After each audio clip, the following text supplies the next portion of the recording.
coming in from West Africa, particularly Liberia, Sierra Leone, or Guinea, when you arrive at New York's JFK Airport, they'll take your temperature again, maybe twice. They'll ask you a number of questions before they let you go.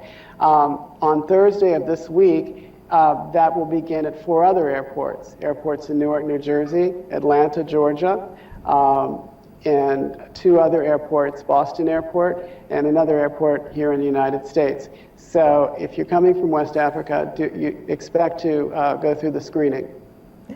So the checks have started in JFK International Airport. How are people reacting to that? Have you heard any reactions from people coming from West Africa or from other parts of Africa being screened at the airports? My understanding is that the West African community understands Ebola and understands why we're doing this.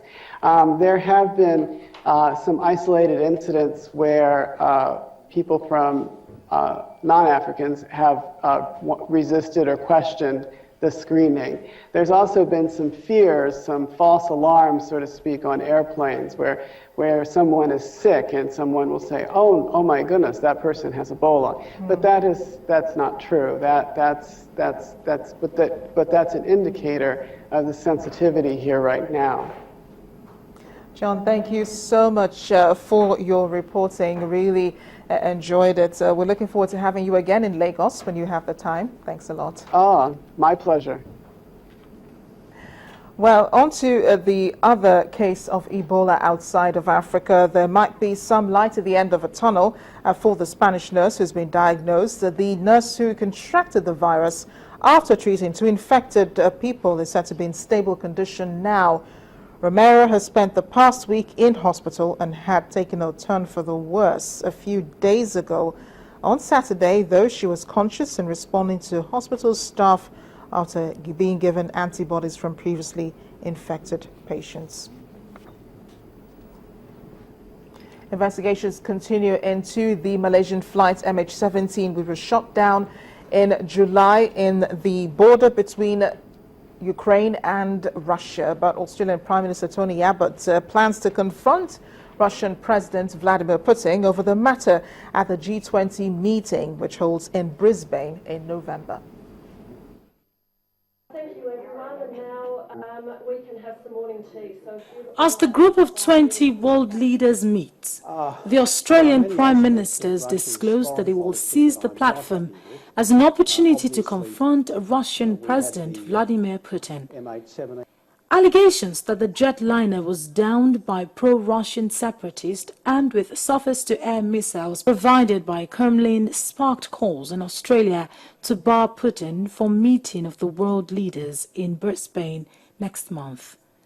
Abbott, who has been amongst the most blatant critics of Russia's handling of the affairs, said on Sunday, October 12th, that it was not within Australia's power to ban a G20 member from attending, but promised to speak sternly to Putin.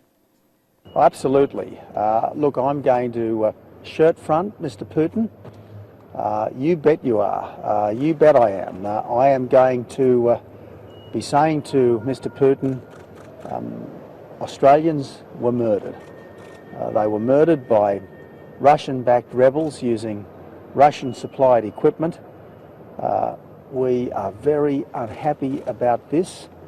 We accept that you didn't want this to happen, but we now demand that you fully cooperate with the criminal investigation, and if the criminal investigation identifies suspects that you have some influence over, they've got to be produced and justice has got to be done.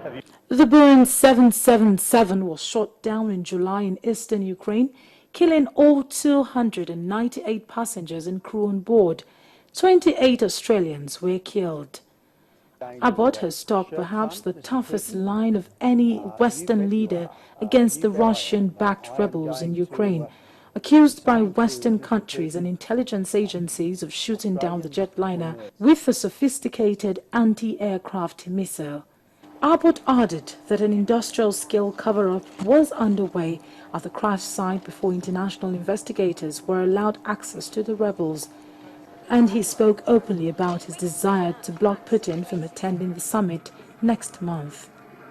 Meanwhile, the Dutch Prime Minister, Mark Rutte, is furious that the Dutch investigators were not able to finish work in the area due to ongoing fightings between pro-Russian separatists and Ukraine government forces. And that's the world today. Thank you for watching. I am Amarachi Uba.